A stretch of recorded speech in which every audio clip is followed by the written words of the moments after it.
दोस्तों स्वागत है आपका हमारे YouTube चैनल मैथ इंडियंस में। रेशियो एंड प्रपोर्शन अनुपात एवं समानुपात यह इस टॉपिक का पार्ट 2 है। पहले पार्ट में हमने रेशियो के बारे में पढ़ा था। आज हम जानेंगे प्रपोर्शन समानुपात के बारे में। अब रेशियो में क्या होता था, हम कोई दो संख्याओं के बीच क्या लिखते थे, अनुपात लिखते थे। और प्रपोर्शन में क्या होता है, यहाँ पर कोई दो जैसे अनुपात दिए हों, क्या करते हैं, हम इन दो अनुपातों के बीच तुलना करते हैं। जैसे मान लीजिए कोई दो अनुपात हैं A अनुपात B और यहाँ लिखा है C अनुपात D। अब प्रपोर्शन का मतलब है यह दोनों अनुपात बराबर हैं। जैसे इसे हम A अपॉन B भी लिख सकते हैं और इसे C अपॉन D। अब अगर यहाँ हम बराबर का निशान लगा दें तो यहाँ कहा जाएगा कि यह रेशियो और यह रेशियो प्रोपोर्शनल है, अर्थात समानुपात में है। यदि कोई दो अनुपात समानुपात में हैं तो उन्हें हम इस प्रकार से भी लिख सकते हैं, A अनुपात B समानुपात C अनुपात D। अब इसे हल कैसे करते हैं, किनारे किनारे गुणा और बीच बीच की गुणा बराबर होती है। जैसे यहाँ AD बराबर हम BC लिख सकते हैं, किनारे किनारे वाले और बीच बीच वाले। अब अगर कहीं पर लिखा हो कि 2 अनुपात 3 और 4 अनुपात x, या दोनों ही अनुपात समानुपात में हैं और हमें ज्ञात करना है x का मान, तो हम कैसे ज्ञात करेंगे। सबसे पहले इन्हें हम समानुपात में लिख लेंगे। 2 अनुपात 3 समानुपात 4 अनुपात x। अभी क्या करना है, इसकी गुणा और इसकी गुणा। यहाँ हो जाएगा 2x इक्वल टू 12। सो यहाँ भाई x का मान कितना आ जाएगा, 6। अब हम जानेंगे कुछ प्रोपोर्शनलिटी थ्योरम्स, समानुपात की प्रमेय। पहली है इन्वर्टेंडो। जैसे अगर कोई दो अनुपात इस प्रकार से लिखे हों A/B बराबर C/D, तो इसे हम जस्ट उल्टा भी लिख सकते हैं इस प्रकार से, B/A इक्वल टू D/C। अर्थात अगर A, B और C और D समानुपात में है, वैसे ही B, A और D और C भी समानुपात में होंगे। अब यहाँ है अल्टरनेंडो। इसका अर्थ होता है अगर A/B बराबर C/D कहीं पर लिखा हुआ है तो हम क्या करेंगे, B को चाहे उधर ले जाएं और C को चाहें तो यहाँ ले आएं। सो यहाँ हो जाएगा A/C बराबर B/D। अब थर्ड है कंपोनेंडो।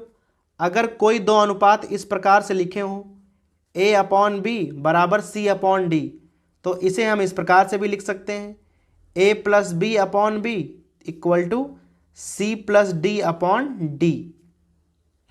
और इसी का जस्ट उल्टा होता है डिवाइडेंडो।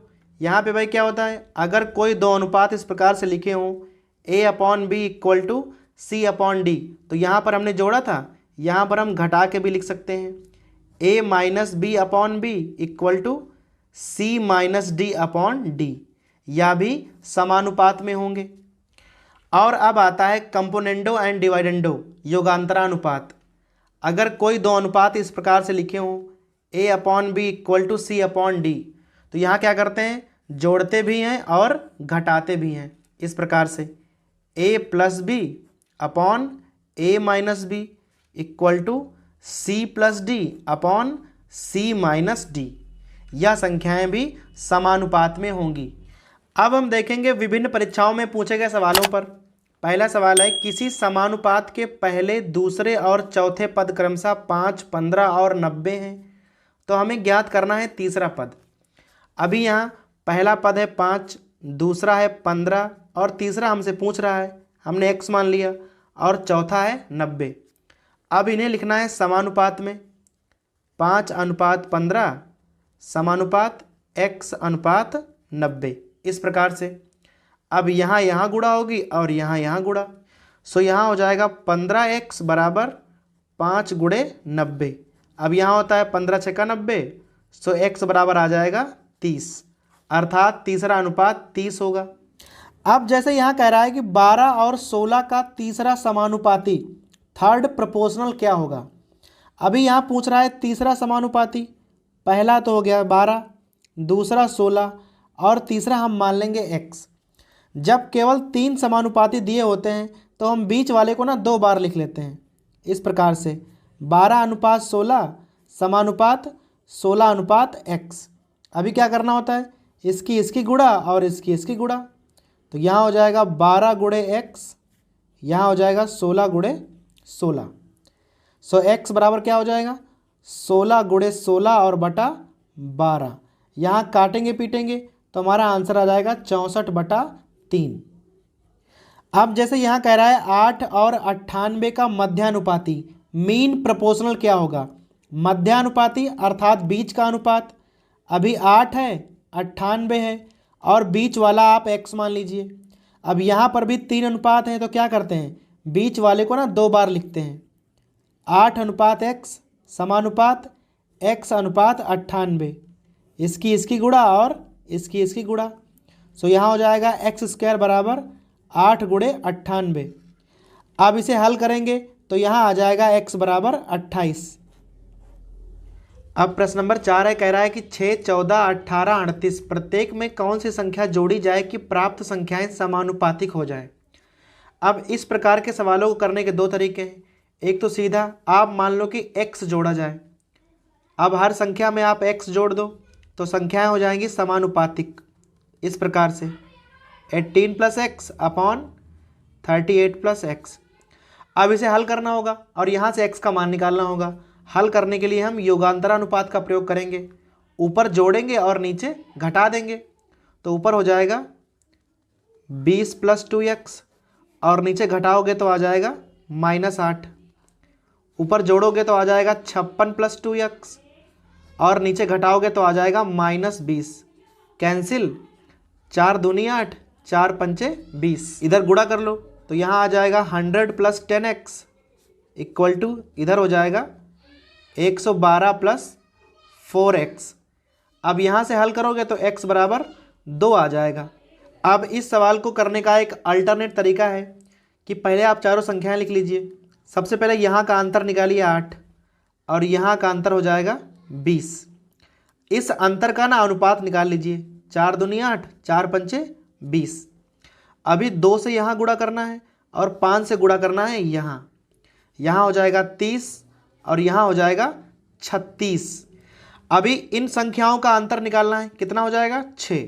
और जो हमारा अनुपात था 2 और 5, इनका अंतर निकालना है, हो जाएगा 3 और भाग कर देना है। जो आंसर आएगा वही हमारा उत्तर हो जाएगा। कैसे करना है, पहले यहाँ घटाना है, यहाँ घटाना है, उन संख्याओं का अनुपात निकाल लेना है 2:5। फिर 5 से यहाँ गुणा करना है पहली संख्या में और 2 से गुणा करना है तीसरी संख्या में। उनका अंतर और अनुपात का अंतर भाग करना है, जो आंसर आएगा वही आंसर होगा। अब आते हैं प्रश्न संख्या 5 पे। कह रहा है ए, बी और सी के बीच अनुपात है 5:7:8। कह रहा है यदि इनमें 40%, 50% और 75% की वृद्धि हो जाए तो हमें ज्ञात करना है नया अनुपात। भाई पुराना अनुपात है 5:7:8। अब संख्याओं को आप ऐसे मान सकते हो 500, 700 और 800।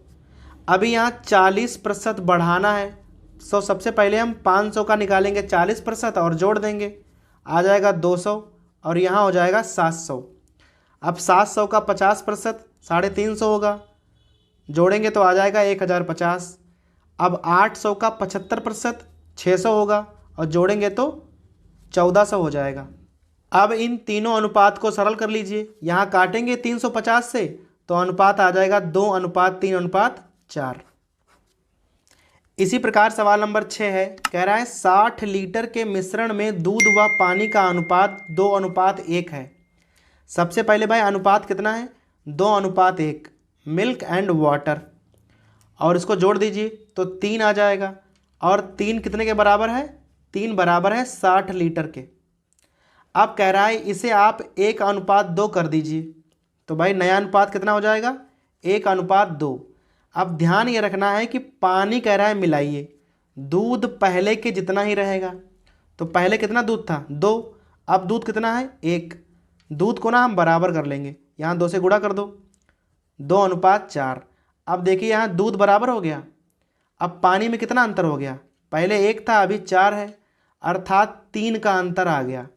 और जो 3 है वह 60 के बराबर है, अर्थात 60 लीटर पानी मिलाना होगा। इस प्रकार के सवालों में ध्यान देना है कि जो संख्या कांस्टेंट रहती है उसे हमें बराबर कर लेना है और शेष वाली संख्या का अंतर ज्ञात कर लेते हैं।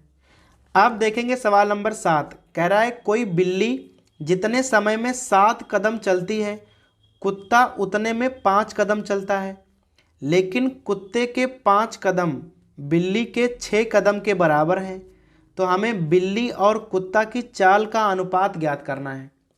अब इस प्रकार के सवालों में हम करते क्या हैं, कदम को ना बराबर कर लेते हैं। जैसे भाई एक तरफ बिल्ली हो गया, एक तरफ कुत्ता। अब ये चलती है 7 कदम और कुत्ता चलता है 5 कदम, लेकिन कह रहा है कि कुत्ते के जो 5 कदम हैं वह बिल्ली के 6 कदम के बराबर हैं। अर्थात ये जो कुत्ते के 5 कदम हैं इसकी जगह पर हम बिल्ली के 6 कदम लिख सकते हैं। अब यह वाले भी बिल्ली के कदम हैं और यह वाले भी बिल्ली के कदम हैं, तो अनुपात क्या हो जाएगा, 7:6। अनुपात निकालने के लिए इकाई बराबर होनी चाहिए। अब 8वां सवाल, 3 कक्षाओं में छात्रों का अनुपात 2:3:4 है। प्रत्येक कक्षा में 40 छात्र और आ जाएं, तो भाई नया अनुपात हो जाता है 4:5:6। कह रहा है अब कुल कितने छात्र हो जाएंगे। पहले अनुपात था 2:3:4, बाद में हो गया 4, 5 और 6। अभी देखिए यहाँ पर भी 2 का डिफरेंस है, यहाँ भी 2 का डिफरेंस और यहाँ भी 2 का डिफरेंस है, बराबर डिफरेंस है। और यह डिफरेंस क्यों आया है, क्योंकि आपने 40 छात्र और ऐड कर दिए हैं। 2 का डिफरेंस आया है जब आपने 40 छात्र ऐड कर दिए हैं। अर्थात एक का आता अगर आप 20 छात्र ऐड करते तो अभी कुल छात्र हो जाएंगे 5, 4, 9, 6, 15।